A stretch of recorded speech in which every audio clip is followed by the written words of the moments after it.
జై శ్రీరామ్, జై శ్రీమన్నారాయణ. వాటి ఎన్నో పాసురం? 16వ పాసురం. ఏంటంటే 15వ పాసురం. 15వ పాసురంలో మరి ఒక గోపబాలికని ఆండాళ్ళ తల్లి నిద్ర లేపుతూ చిలక వంట పరుపులు గలదానా అంటూ మొదలు పెడుతుంది. ఆవిడ కంఠస్వరం చాలా మృదు మధురంగా ఉంటుంది. అలాంటి గోపబాలికని నిన్న నిద్ర లేపి వాళ్ళందరితో కలిసి ఈ రోజున ఆ స్వామి యొక్క అంటే ఆ శ్రీకృష్ణ పరమాత్మ యొక్క ఇంటికి చేరుకున్నారు. అది దేవాలయం ఉందనుకోండి, అక్కడికి చేరుకున్నారు వీళ్ళంతా కూడా. మనం ఎవరితో అయినా పనికి వెళుతున్నాం అనుకోండి, మనకి ఒక పెద్ద ఆయనతో పని ఉంది, ఆయన దగ్గరికి వెళుతున్నాం అనుకోండి, ఆయనతో పరిచయం ఉన్న ఆయనతో స్నేహం ఉన్న వాళ్ళని మనం వెంట తీసుకెళ్తామా తీసుకెళ్ళమా? ఎందుకని? మన పని తొందరగా అవ్వడానికి తీసుకెళ్తాం, అంతే కదా. ఇప్పుడు పరమాత్మ దగ్గరికి వెళుతున్నాం అనుకోండి, భాగవతోత్తముల్ని మనం వెంట తీసుకుని వెళ్ళాం అనుకోండి, ఆ వెంట తీసుకుని వెళితే మన పని ఏమవుతుంది? మనకు కావాల్సిన మన కోరిక ఏదో వెంటనే తీరుతుంది, మనకు కావాల్సిన పని వెంటనే అయిపోతుంది. అట్లాంటి వాళ్ళు ఈ 10 రోజులు మన ఆండాళ్ళ తల్లి నిద్ర లేపినటువంటి గోప బాలికలు. అట్లాగే మనం 10 మంది ఆళ్వార్లు అని చెప్పుకున్నాం. ఆళ్వార్లు అంటే కలియుగంలో పరమాత్మ భూమి మీదకి వచ్చాడు అంటే అక్కడతోటి కలియుగం అంతమైపోతుంది. అప్పుడు ఆ స్వామి ఏం చేశారంటే, మరి ఈ ఆతత్తరాన పరాయణుడు స్వామికి ఎంతసేపు భక్తులు కావాలి, భాగవతోత్తములు కావాలి, వాళ్ళు తరించాలి అని చెప్పి ఆలోచించే స్వామి ఏం చేశారంటే, ఆయన యొక్క ఆయుధము, ఆయన యొక్క సైన్యాధ్యక్షుడు, ఆయన ఒంటి మీద ఉండేటువంటి శ్రీవత్సం అనే పుట్టుమచ్చ, తర్వాత శంఖము, చక్రము, గదా, శార్ంగము, ఇట్లాంటి అన్నిటినీ కూడా ఒక్కొక్క మానవ రూపం ఎత్తిచ్చి వాళ్ళనందరినీ కూడా భూమి మీదకి పంపించడం జరిగింది. నాయన మోక్షం ఎలా పొందాలి, నన్ను ఎలా చేరుకోవాలో ఆ జనులందరికీ భూలోకంలో ఉన్న జనులందరికీ కూడా తెలియచెప్పండి అని చెప్పారు. చక్కగా మీకు మంచి బ్రహ్మాండమైన డూప్లెక్స్ హౌస్ ఉంది, దాంట్లో అన్ని గదుల్లోనూ ఏసీ ఉంటుంది, చిటికేస్తే మనకి ఏది కావాలంటే అది వచ్చేటట్లుగా ఉంటుంది మనకి. అలాంటిది పక్కనే ఒక మురికివాడ ఉండి ఆ మురికివాడలోకి వెళ్ళి అదంతా శుభ్రం చేయమనంటే మీరు ఎంతసేపు ఉంటారు అక్కడ? పరమాత్మనే చెప్పాడు అనుకోండి, ఎంతసేపు ఉంటాం మనం అక్కడ? స్వామివారు చెప్పారు కాబట్టి పెడతాం, ఒక 2 నిమిషాల్లో ఏదో ఒకటి చేసి ఏదో ఒక పని అక్కడ చెప్పిన పని ముగించేసుకుంటాం, వెంటనే వచ్చేస్తాం. భూలోకం అలాంటిది ఆ పరమపదంలో ఉన్నటువంటి వాళ్ళకి. వాళ్ళు ఏం చేశారంటే వచ్చారు, చక్క ఈ 4000 పాసురాలని మొత్తం 1000 అంటే 4000 పాసురాలు, ఈ 4000 పాసురాలని కూడా వారు చెప్పేసి వెళ్ళిపోయారు. మనం చెప్పుకునేటువంటి ఈ గోదాదేవి ఈ 10 మంది ఆళ్వార్ల తర్వాత వచ్చిన ఆవిడ. అర్థమైంది వాకు? 10+2 కాబట్టి మొట్టమొదటిగా ఆమె అంతా ఎవరు లేపింది? 10 మందినే లేపింది. మన గురించి మనం గొప్ప చెప్పుకోం కదా. ఆవిడ అప్పటికి ఉన్నటువంటి ఆ 10 మంది ఆళ్వార్లని కూడా ఆళ్వార్ల రూపంలో ఉన్నటువంటి ఆ గోప బాలికలను నిద్రలేపి వారందరితో కలిసి ఇవాళ స్వామి యొక్క రాజగోపురం దగ్గరికి వచ్చింది అనుకోవాలి. ఎలా ఉంది రాజగోపురం? నాయకనాయ్ నిన్న నందగోపనుడయ కోయిల్ కాపానే కొడుతోండ్రం తోరణ వాసల కాపానే అంటుంది. ఏమంటుంది? నాయకనాయ్ నాయకులకు నాయకుడైనటువంటి నందగోపుడు యొక్క గుమ్మానికి కాపలా ఉన్న ఓ కాపలావాడా అంటుంది. ఇప్పుడు మనం దేవాలయాల్లోకి రావాలనుకోండి, ముందుగా మనం ఆ రాజగోపురాన్ని దాటి రావాలి. ఆ రాజగోపురం దగ్గర ఉన్న వాళ్ళని మనం మృతిలాడుకునే కదా లోపలికి రావాలి. అర్చక స్వామి ఏం చేస్తారు? పొద్దున్నే రాగానే ఏం చేస్తారంటే వీరిద్దరూ ఏమని చెప్పుకోవాలి? వీళ్ళిద్దరూ చండ ప్రచండులు అంటారు వీరిద్దరిని కూడా. ఈ చండ ప్రచండులకి మొట్టమొదటిగా మనం నమస్కారం చేసుకుని చండ ప్రచండులకి నమస్కారం చేసుకుని ఆ తర్వాత సుదర్శన పెరుమాళ్ళని ముందుగా చెప్తాను, ఆయన సుదర్శన పెరుమాళ్ళు మేము వెళుతున్నాము ఇట్లా సుదర్శన మంత్రి చెప్పి తర్వాత ఏమో వీళ్ళిద్దరికి కూడా నమస్కారం చేసుకుని వెళ్ళిపోతాడు అనమాట అర్చక స్వామి. ఆ వెళ్ళిపోయిన తర్వాత మళ్ళీ తర్వాత రోజు పొద్దునే వస్తాడు కదా, వీళ్ళిద్దరిని కాపలా పెట్టాడు కదా, వీళ్ళిద్దరికీ కూడా నమస్కారం చేసుకుని చండో ప్రణామ్య ప్రచండో ప్రణామ్య అట్లాగే సుదర్శన పెరుమాళ్ళకి కూడా నమస్కారం చేసుకుని ముద్ర వేసి నమస్కారం చేసుకుని 3 సార్లు తప్పట్లు కొడుతూ 1 2 3 4 తప్పట్లు ఎలా కొట్టాలి?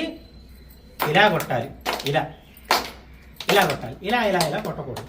ఇలా 4 సార్లు చప్పట్లు చరిచి మెల్లగా స్వామిని మృదు మధురంగా అక్కడ ఉన్నటువంటి గంటని మెల్లగా వాయించి మేళాలుంటే కనుక మనకి చక్కగా భూపాల రాగంతో స్వామిని నిద్రలేపి నాయగన అనే పాసురం చెప్పుకుంటూనే ప్రతి అర్చకుడు లోపలికి వెళ్తాడు. అలాంటి విశేషమైన పాసురం ఈ పాసురం.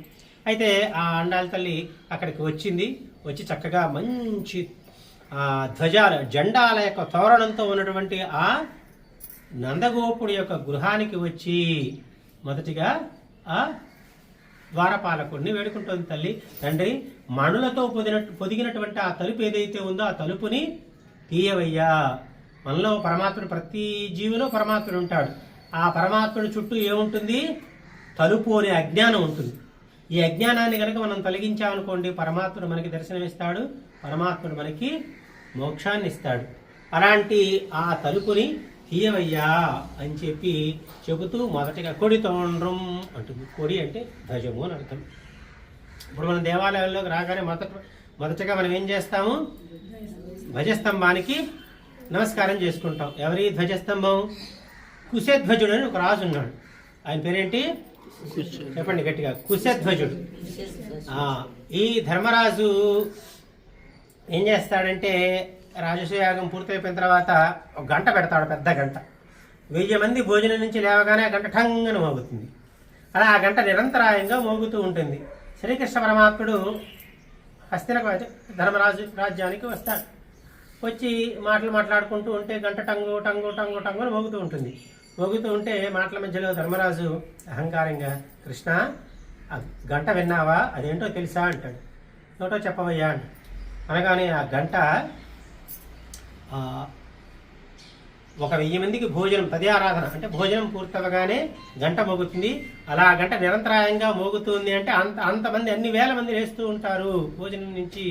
అంతమందికి అన్నదానం జరుగుతుందయ్యా, అన్న సమారాధన జరుగుతుందయ్యా ఇక్కడ అని చెబుతాడు. చాలా గొప్ప పని కదా అంటాడు. అబ్బో, చాలా గొప్ప పని అయ్యా.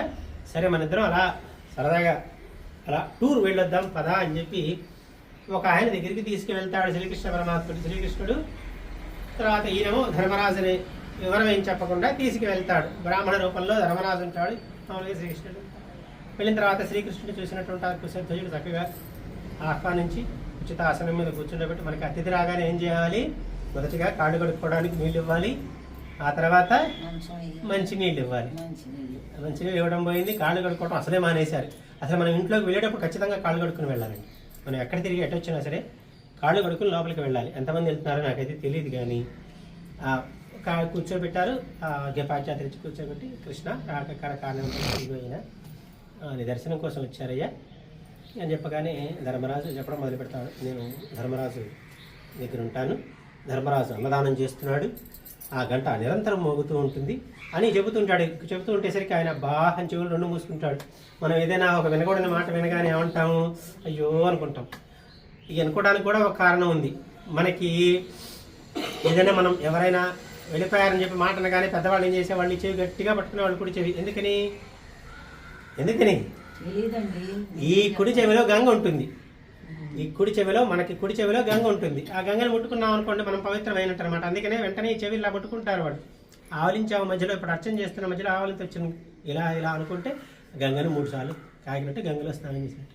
అట్లానగానే ఆయన 2 చెవులు పట్టుకున్నట్టు. అదేంటి ఇంత గొప్పగా చెప్తుంటే అట్లా చెవులు మూసుకుంటాడు అని చెప్పి అంటాడనమాట. అన్న తర్వాత ఆ కుశధ్వజుడు అంటాడు, 1000 మంది ఆగకుండా వచ్చి భోజనం చేస్తున్నారు అంటే వాళ్ళ ఆ రాజ్యంలో అందరూ అన్నానికి కరువై ఉన్నారా? అయ్యో, ఆ రాజుపాలన అలా ఉందా అంటాడు. ఇప్పుడు మనకి కడుపు నిండా ఉందనుకోండి, మనం ఎందుకు వెళ్తాం అక్కడికి? మన ఇంట్లో 100 కేజీల పంచదార బస్తా ఉంది, మనం పక్కింటికి అప్పుకి ఎడతామా? ఎవరన్నా ఇస్తా? పక్కన మన మిర్జాపురంలోనో అటు పక్కన ఎవరిగుంట్లోనో ఎవరన్నా 1 కేజీ పంచదార ఇస్తారా రండి అంటే పరిగెడతామా లేదా? ఇంట్లో 100 కేజీలు అంటే అంతదాకా నేను దిగిపోతానయ్యా అంటారు. అట్లాగే వాళ్ళకి ఇంట్లో సమృద్ధిగా అన్ని కుదరచలేని రాజు ఒక రాజా అంటాడు. అనగానే అప్పుడు అర్థమవుతుంది ధర్మరాజుకి, నేను ఇక్కడికి ఎందుకు తీసుకొచ్చాడా అని. ఆ కుశధ్వజుడు ఎంత గొప్పవాడంటే, ఆ కుశధ్వజుడిని ఒక కృష్ణుడు అడుగుతాడు, నేను నీకు దగ్గర దానం తీసుకోవడానికి వచ్చాను అంటాడు. ఏం కావాలి అని అడిగితే, నీ శరీరంలో సగభాగం కావాలి అంటాడు. తప్పకుండా, నీ అంత వాడు అడిగితే నేను ఇవ్వకుండా ఉంటానా అని చెప్పి ఈ దేహాన్ని 2గా చేస్తూ ఉంటే, ఏ భాగం కావాలి అని అడుగుతాడు. కుడి పక్క భాగం కావాలి అని అడుగుతాడు. అట్లాగే అని చెప్పి ఆ భాగాన్ని 2 భాగాలుగా చేస్తూ ఉంటే, ఎడం పక్క కన్ను ఉంటుంది కదా, కంట్లోంచి నీళ్లు కారుతుంటే అప్పుడు అంటాడు, నువ్వు అలా ఏడుస్తూ నాకేమి ఇవ్వద్దు, నువ్వు సంతోషంగానే ఇవ్వాలి అంటే ఇది ఏడుపు కాదండి, ఈ భాగం దానానికి పనికొచ్చింది కానీ ఈ భాగం పనికి రాకుండా పోయింది అని బాధపడుతోంది అని చెప్పి అంటాడు కుశధ్వజుడు. అంతటి గొప్ప కుశధ్వజుడిని చూసావా, ఇది కుశధ్వజుడు అంటే, ఇది కుశధ్వజుడు అంటే అని చెప్పి ఆ కుశధ్వజుడిని ఆ ధ్వజస్తంభంగా చేసి అలా స్వామి నిలబెట్టాడు. మనం దేవాలయంలోకి రాగానే మొట్టమొదటిగా నమస్కారం చేసుకోవాల్సింది ఆ ధ్వజస్తంభానికి. అది మనం జెండా అని కూడా అనుకోవచ్చు, స్వామి జెండా అని కూడా అనుకోవచ్చు. అయితే ఇది పక్కన పెడితే ఈ జెండాలన్నీ కూడా చక్కగా ఒక వరుసలో కట్టిస్తాడు స్వామి. ఎందుకనంటే ఒక వీరుడు అనేవాడు ఉన్నాడు అంటే ఆయన ఒక ధ్వజాన్ని ఏర్పాటు చేసుకునేవాడు. ఎవరైనా కష్టం కలిగిన వాళ్ళు ఉంటే ఈ ధ్వజం కిందకి రండి, నేను కాపాడుతాను. వాడెంతటి వాడైనా సరే, మీకు మిమ్మల్ని ఇబ్బంది పెట్టేవాడు ఎంతటి వాడైనా సరే నేను వాళ్ళ నుంచి మిమ్మల్ని రక్షిస్తాను అని చెప్పటం. రెండోది, ఎవడైనా బలవంతుడు ఉంటే ఈ ధ్వజం దగ్గరికి రండి, ధ్వజం దగ్గరికి వచ్చి నాతో యుద్ధం చేయడానికి నేను ఎప్పుడు సంసిద్ధంగా ఉన్నాను అని చెప్పి ధ్వజాన్ని ఎగరవేస్తారు. ఈ నందుడు చాలా బలవంతుడని చెప్పుకున్నాం కదా, నానా నువ్వు రాజువి, నువ్వు బలవంతుడివి కాబట్టి మన ఇంటి మీద కూడా జెండా పెట్టాలి అని చెప్పి జెండాలు పెట్టిస్తాడు. దీని వెనకాల ఉన్న అంతరార్థం ఏంటంటే, ఈ గోపబాలికలంతా సంధ్య వాలేసరికి శ్రీకృష్ణ పరమాత్ముడి కోసం వస్తూ ఉంటారు ఇంటికి. అక్కడ ఉన్నటువంటి ఆ నందవ్రజంలో ఉన్నటువంటి ఇళ్ళన్నీ కూడా ఒకే రకంగా ఉంటాయి, తేడా తెలియదు అసలు. అలా ఈ చీకట్లో తేడా తెలుసుకోవడం కష్టం. ఇప్పుడంటే స్ట్రీట్ లైట్లు అవి వచ్చినాయి, వెనక రోజులు అలా ఉండేది కాదు. ఆ తేడా తెలుసుకోవడం కోసం ఏం చేశాడంటే స్వామి ధ్వజాన్ని పెట్టాట. తన తండ్రికి ఏం చెప్పాడు, నువ్వు బలవంతుడివి కాబట్టి మన ఇంటి మీద ఒక జెండా ఉండాలి, ఎవడైనా బలవంతుడు వస్తే వాడిని సంహరించాలి, బలహీనుడు వస్తే వాడిని మనం ఆదరించాలనే ఉద్దేశంతో పెట్టాడు. అసలు ఉద్దేశం ఏంటంటే గొప్ప బాలికలు వెతుక్కోకుండా ఇబ్బంది పడకుండా తన దగ్గరికి రావాలి అని మరొక మిషతోటి పెట్టాడు. అలాగే మనం ఈ వృత్తాంతాన్ని ఆధారంగా చేసుకుని ఇవాళ మనం అందరం కూడా మన ఇళ్ల మీద జయధ్వజాల్ని ఏర్పాటు చేసుకుందాం. జయధ్వజం అంటే సాక్షాత్తు ఆంజనేయ స్వామి కొలువు ఉన్న ధ్వజాన్ని. ఒక చిన్న వృత్తాంతం చెప్పుకుందాం రామాయణంలో. ఇంద్రజిత్తు వస్తాడు, ఒక అస్త్రం వేస్తాడు, అందరూ కూడా మూర్చిపోయి ఉంటారు. ఈ అస్త్రం గురించి తెలిసినటువంటి విభీషణుడు దూరంగా పారిపోతాడు. హనుమంతుని ఏ అస్త్రం ఏం చేయలేదు, తెలుసు కదా మీకు, ఇంతకుముందు చెప్పుకున్నాం మనం. బ్రహ్మాస్త్రం కూడా హనుమంతుడిని ఏమీ చేయలేదు, తెలుసా ఇది వృత్తాంతం. ఇది బ్రహ్మే ఇచ్చిన వరం, తర్వాత చెప్పుకుందాం దీని గురించి. ఈ బ్రహ్మాస్త్రం కూడా ఆయన్ని ఏం చేయలేదు. అలాంటిది ఆ అస్త్రం, సమ్మోహనాస్త్రం ఏమీ చేయలేదు హనుమంతుడు. అక్కడ హనుమంతుడు ఒకడే నిలిచి ఉంటాడు. ఆ అస్త్రం వచ్చి అందరినీ పడుకోబెట్టేసినా సరే, రామలక్ష్మణులతో సహా అందరూ కూడా పడిపోయి ఉంటారు. పడిపోయిన తర్వాత ఈ భల్లూక రాజు అయినటువంటి జాంబవంతుడు ఏం చేస్తాడంటే అటు ఇటు కదులుతూ ఉంటాడు. ఆయన అప్పటికే చాలా వృద్ధుడు, కృతయుగ నాటివాడు. ఆయన ఆ దెబ్బకటు అందరూ పడిపోతారు, మూర్చిల్లిపోతారు. కానీ ఈ జాంబవంతుడు మాత్రం కొంచెం అటు ఇటుగా ఇబ్బంది పడుతూ ఉంటాడు. ఇబ్బంది పడుతూ ఉంటే విభీషణుడు వస్తాడు. వచ్చి ఇద్దరు, విభీషణుడు ఆంజనేయ స్వామి ఇద్దరు కూడా 2 కాగడాలు పెట్టుకుని ఎవరెవరు ఎలా ఉన్నారా ఏంటా అని చెప్పి వెతకడానికి వస్తూ ఉంటారు. అందరూ అచేతనంగా పడిపోయి ఉంటారు, కదలకుండా పడిపోయి ఉంటారు. ఈ జాంబవంతుడు మాత్రం అటు ఇటు కదులుతూ ఉంటాడు. కదులుతూ ఉన్నటువంటి ఆ జాంబవంతుడి దగ్గరికి వచ్చి విభీషణుడు అంటాడు, తాత ఎలా ఉంది నీకు అని అడుగుతాడు. అడిగితే పర్వాలేదు, నేను బాగానే ఉన్నాను, హనుమంతుడు ఎలా ఉన్నాడు అని అడుగుతాడు. అడిగితే అప్పుడు విభీషణుడు అంటాడు, ఏం తాత, రాముడు ఎలా ఉన్నాడని అడగలేదే, లక్ష్మణుడు ఎలా ఉన్నాడని అడగలేదే, మీ రాజు అయినటువంటి సుగ్రీవుడు ఎలా ఉన్నాడో అడగలేదే, యువరాజు అయినటువంటి అంగదుడు ఎలా ఉన్నాడో అడగలేదే అంటే, విభీషణ ఒక్క హనుమ బతికి ఉంటే చాలు, వీళ్ళంతా బతికున్నట్లే, ఒక్క హనుమ వెళ్ళిపోతే వీళ్ళంతా వెళ్ళిపోయినట్లే అని చెబుతాడు. అంతటి గొప్పవాడండి ఆంజనేయ స్వామి, అంతటి గొప్పవాడు. ఆ స్వామిని మనం ధ్వజంగా చేసుకుని మన ఇంటి మీద ఉంచుకున్నాం అనుకోండి, మనకన్నీ కూడా జయాలే కలుగుతాయి. అంతేకాకుండా భారత యుద్ధంలో ఆ అర్జునుడి యొక్క రథం మీద ఎవరుంటారు, హనుమంతుడు ఉంటాడు. ఆ యుద్ధం అంతా పూర్తయిపోతుంది. పూర్తయిపోయిన తర్వాత మొదటగా ఏం చేయాలంటే, ఒక కారు డ్రైవర్ ఉన్నాడు అనుకోండి, కారు డ్రైవర్ ఏం చేస్తాడంటే ముందు తను దిగి తలుపు తీస్తే అందులో ఉన్న ఓనర్ దిగుతాడు కిందకి. రథానికి కూడా అంతే మిష, ముందు రథం మీద నుంచి రథికుడు దిగాలంటే సారథి దిగాలి. దిగిన తర్వాత అప్పుడు అందులో రథం మీద ఉన్నటువంటి ఆయన దిగుతాడు. అయితే చిట్ట చివరి రోజున అంతా యుద్ధం అంతా పూర్తయిపోయింది. పూర్తయిపోయిన తర్వాత కృష్ణుడు అర్జునుడితో చెబుతాడు, అర్జున కిందకి దిగు అంటాడు. అదేంటి బావా, ఎప్పుడు నువ్వు దిగి నన్ను దిగమంటావు, ఇప్పుడు నన్ను ఎందుకు దిగమంటున్నావు అంటాడు. నువ్వు ముందు దిగు అంటాడు. అలా దిగుతాడు. దిగగానే శ్రీకృష్ణ పరమాత్ముడు రథం దిగుతూ ఉంటాడు. పైన ఉన్నటువంటి ఆంజనేయ స్వామి రా పైకి ఎగిరిపోతాడు. ఎగిరిపోగానే ఆ రథం భగ్గున అంటుకుపోతుంది. ఎందుకనంటే ద్రోణుడు,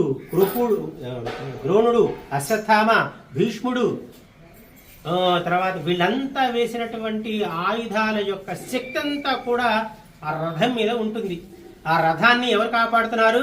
ముందున్నటువంటి కృష్ణుడు, పైన ఉన్నటువంటి ఆంజనేయ స్వామి కాపాడుతూ ఉంటారు. ఆ రథానికి ఏమీ కాకుండా ఎప్పుడైతే శ్రీకృష్ణ పరమాత్ముడు దిగుతాడో ఆంజనేయ స్వామి అలా గాల్లోకి ఎగిరిపోతాడో, ఎగిరిపోగానే రథం అంతా కూడా భగ్గున మండిపోతుంది. అది స్వామి అంటే, మన హనుమ అంటే అది.